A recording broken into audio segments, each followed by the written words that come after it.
I really need you too. I really wanna feel great now, so let me have my way now. No one ever gonna leave. So yes, listen all day, every day on your favorite streaming platform. The clean and fresh sound.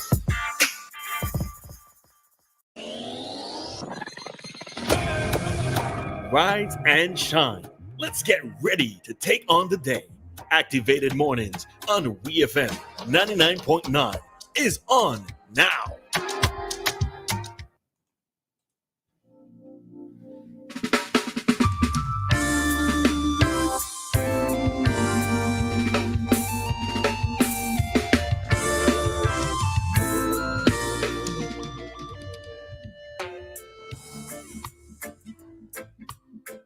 I don't even know what song this is.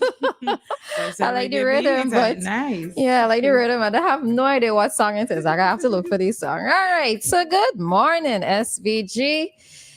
Good morning to those here on St. Vincent, to those within the Grenadines, in Northern and Southern Grenadines, to those of you within the region, and to those of you who are listening to us internationally. Good morning. Very special good morning to all of you. It is Wednesday. Hump day. It is a hump day. It is Wednesday. Lord, sometimes you need music to help to wake you up. I don't know what it is happening. I just feel so tired. And I have absolutely no reason. But I don't think I do. But maybe, I don't know. Well, yeah, something. Yeah, you probably have to check, but it's something, I guess. Yeah, I don't know. So it's like the song that I played just before. I was like, all right, so that helped to wake me up. Get me bouncing a little bit, and it did, because it's one of those songs that I really like too. I see. So when we think about music, and sometimes some persons don't want to, like when some people are growing up and they don't want to turn to listen to music and that kind of thing. Music does have a healing power. It gets you, it helps to change your mood and that sort of thing. So yeah, it's just zoom in on the type of music that you like, right? But music is one of the greatest things we've been given. Yeah, music is the healing of the nation. Yeah. That's not the healing of the nation, but we are saying it's the healing of the nation. All right. So morning to you, Dianna. How are you? Morning. I'm okay. Actually, am I okay? I'm feeling a little bit weird. I think I'm probably not eating well. I have to look into my nutrition these days. Oh, are you resting properly? Probably resting too much. Oh, you want the fortunate ones? That's good. My mother say you're privileged. You want the privileged ones. I have to admit, I do sleep a lot. Oh, serious? Yeah, I do. I probably sleep too much. Sleep is my go-to thing. Yes. But sleeping, when you say sleep is too much sleep is not good as well. Yeah, and I would agree with that because you need to stay active and you need to keep moving and keep your brain and your body moving and everything. So yeah. Last night I was trying to look at I started to look at the presidential debates. That funny thing, I had planned to watch that and I fell asleep. I don't know when I drop sleep, but I know when I wake up. And that was the thing. I fell asleep as well. And this is why I found it so strange, because I didn't think that I was tired. I thought I was going to at least make it to the end. And when I realized that the laptop watching me the thing finish, I was disappointed. But I probably might just have to go back and look to see how the ending was. But I think she did well. Okay. Oh yeah, you didn't look at it at all, right? So I was looking at her in terms of her presentation. This is Kamala Harris, that is. Her presentation and the delivery between the counter arguments or her rebuttals to certain things said by Trump, and she did very well. And I guess maybe this is the lawyer in her that came out. Okay. And it was good to see an assertive person there, not taking any nonsense from him. Even at one point, she wanted to say something because he said something. She said he said something twice, and she wanted to come in, but they told her that the time was up and they needed to move past the topic, right? And mics are muted. I don't think the mic should have been muted. I like the back and forth, but I must say the West Indian me like me back and all. But she waited until she was asked another question, and then she answered what she had to say before, and then she continued answering the questions. She wasn't letting him get off so easily. And I think she did very well. I mean, initially I had my hesitations and my reservations in terms of maybe her succeeding and becoming the first female president. I don't even want to say black president, the first female president. But to me, looks like she stands a good chance, but we will see. We will see what happens. Shall see. Yeah, Americans funny. I mean, for Trump to be elected in the very first place tells me Americans are funny. All right. And but it's just left to be seen what happens. Left to be Correct. seen. So Correct. yeah, but yes, it would be a mark for females. It would be a mark for Black persons. It would be a mark for persons of who's a descendant of immigrants. You know, so because is it both of her parents are Jamaican or I'm her not sure father if is it's both. Jamaican? I know one is. I think for her, sure. her father is Jamaican. And I don't even All know right, which we'd one, have to look yeah, it up. But one of her them, parents is yeah. Jamaican. So yeah, we will see what happens there, and Somebody maybe said she wanted to cuss him, but because of principles. yeah, you could see it in her facial expression, and she's there laughing. And, you know, like when a West Indian start to laugh in your face. Yeah. You know, it's ready to Yes. gearing up to tell you something. You know, that was the kind of expression that she had. But it was good. It was good. So I'd have to go back and look to see how the rest of it went. So yeah, it was good. All right, so we are going to jump into our topic this morning. So starting off with sports, starting off a lighter note. Julien Alfred, Miss St. Lucia. Right? So St. Lucia has officially declared September 27th, Julien Alfred Day, in honor of the island's first Olympic gold medal winner. Alfred won gold in the 100 meters and a silver medal in the 200 meters at the Paris Olympics. The celebrations will include a motorcade, school rallies, and mural unveiling. Alfred will return to St. Lucia on September 24th. For the first time since the Olympic triumph, citizens are encouraged to come out in large numbers to honor their national icon. Some suggest that Alfred should be awarded the diplomatic passport and the keys to the city of Castries, while others propose a Julien Alfred Fund for elite athletes and a legacy project for developing sports in St. Lucia. All right, and we read this from St. Vincent Times.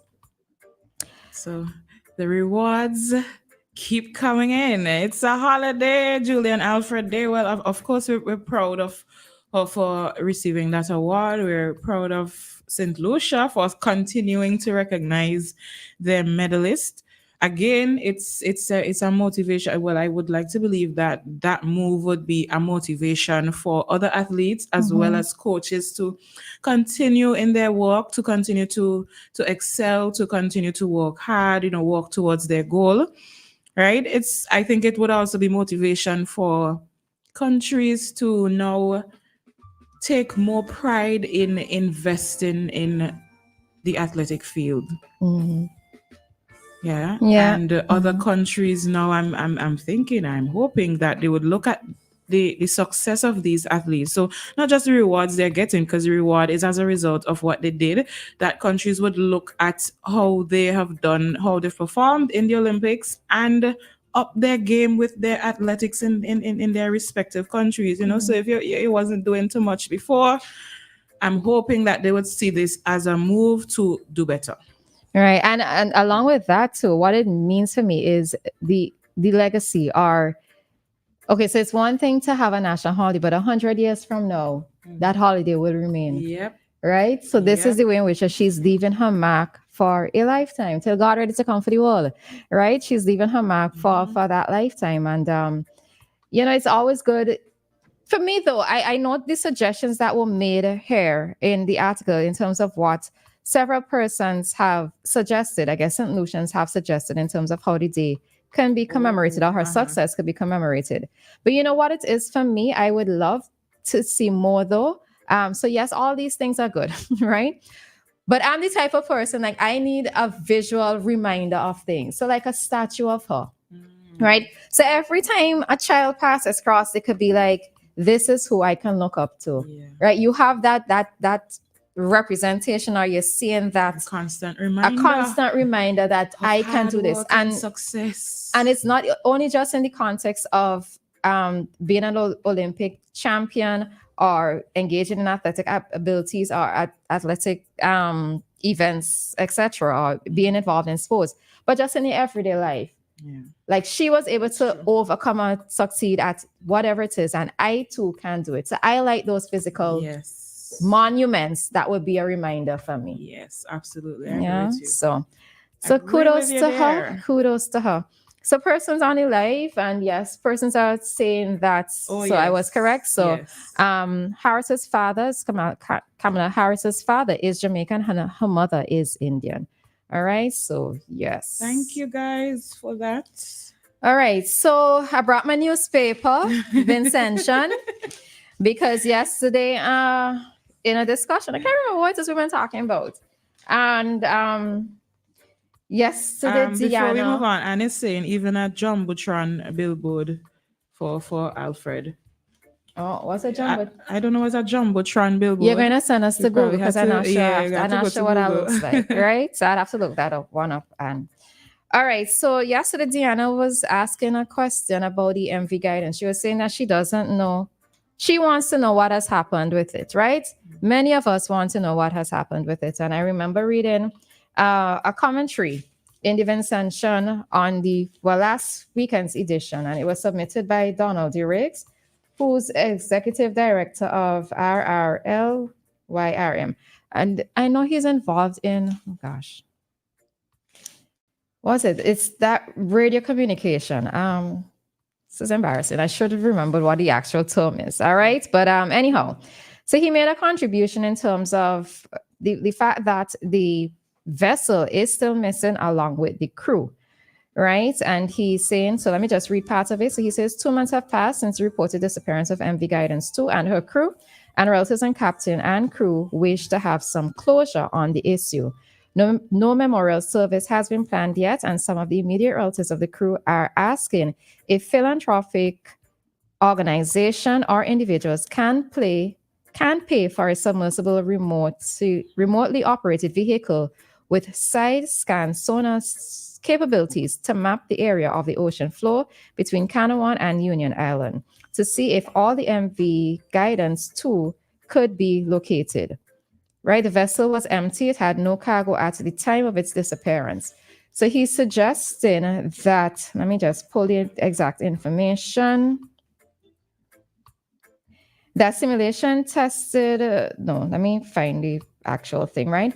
He's saying that some luxury yachts that traverse the area do have sonar capabilities, and it would be a kind gesture if there could be some cooperation in mapping out the seabed within a defined search area. A visiting or itinerant British warship could also assist with such a venture. The deeper the seabed, the more sophisticated and expensive the operation becomes, and the sonar on some luxury yachts also has a limited range. All right, so what he's suggesting is that maybe some of the passing luxury yachts, and we know that there are many luxury yachts that can be found in Canawan, and Canawan in particular, Mustika as well, and Union, right? Sometimes they traverse the waters of our Grenadine Islands. And what he's suggesting is that maybe for some of them, we could ask them, given that they do have sonar capability, some of them have it, that they could probably assist with scanning the seabed floor to see if indeed the MV Guidance 2 did sink, and for I don't want to say necessarily recovery, but at least discovery efforts, right? To determine whether or not it is underwater within our geographical space, and maybe recovery efforts could, in terms of pulling the ship up after, could happen. Maybe not, right? But that was what he was suggesting, and I thought that it was interesting piece to read in terms of the suggestion that he offered. Yeah, I think so too. I was Googling something, how to find some basically about finding sunken ships, and some of the things that he mentioned there I found on Google as well, especially the sonar, using sonar to locate the ships. But I'm thinking now if they would probably have to extend the search to outside of just the area between Canawan and Union, I believe. So I think, what was the last known location of the ship again? I don't remember. All right, you can send me back to it. Hold on. Keep talking while I'm looking through. Okay. Right. So I'm trying to figure out So the last reported contact with the MV Guidance 2 on the evening of Sunday, June 30th, just hours before barrel struck with deadly force, indicated that the vessel had lost rudder control and therefore could have been adrift. It was last seen off Whaling Bay at the northwestern end of Canawan and was dragging anchor. Right, so I guess maybe that's why he suggested maybe in the first instance to try within our Grenadine waters to see if it could be located. Okay, now that's one thing to find the ship. So we could. This is a heavy topic for me. We could use those things to find the ship. But what about the crew now? No, but if the crew went down with the ship, then. But I'm thinking, would they have been on it? I don't know how these things work with the ship, but I'm assuming that if the ship is going down, they would abandon. They you would have me jump here off, looking to read the whole thing. All right, so let me read the rest of it, right? Because Dianna have her questions and some of the questions in here, right? So to continue reading, stories abound as to what could have happened on that fateful day, with some still harboring hope that the vessel and crew would eventually be found even after many days at sea. Others felt that the vessel may have been broadsided by a rogue wave, capsized in those turbulent waters without the chance to launch a lifeboat. All perished, all right? Besides those men on board, only God knows what transpired and whether they are still alive. Answer some of your questions? Yeah, well, I guess, yeah. All right, so it is a thought, it is a suggestion, as both Dianna and myself did question before in terms of what search efforts were being done at that time. Was an aerial search conducted? We didn't hear anything. It may have been done, but it probably didn't come to the media's attention, so we didn't hear of anything. So in terms of what is actually being done by recovery efforts or discovery efforts, we're unsure, but in terms of the suggestions put forward there by Mr. Dirks, maybe it can be taken on board just so that there could be a bit of closure with regards to what happened to the vessel and by extension, what has happened with the crew. All right, so we have to jump out at this time. As a time here in SVG, it is 7:35 and it's time for us to go directly into today's traffic talk. And that's me. Hold on.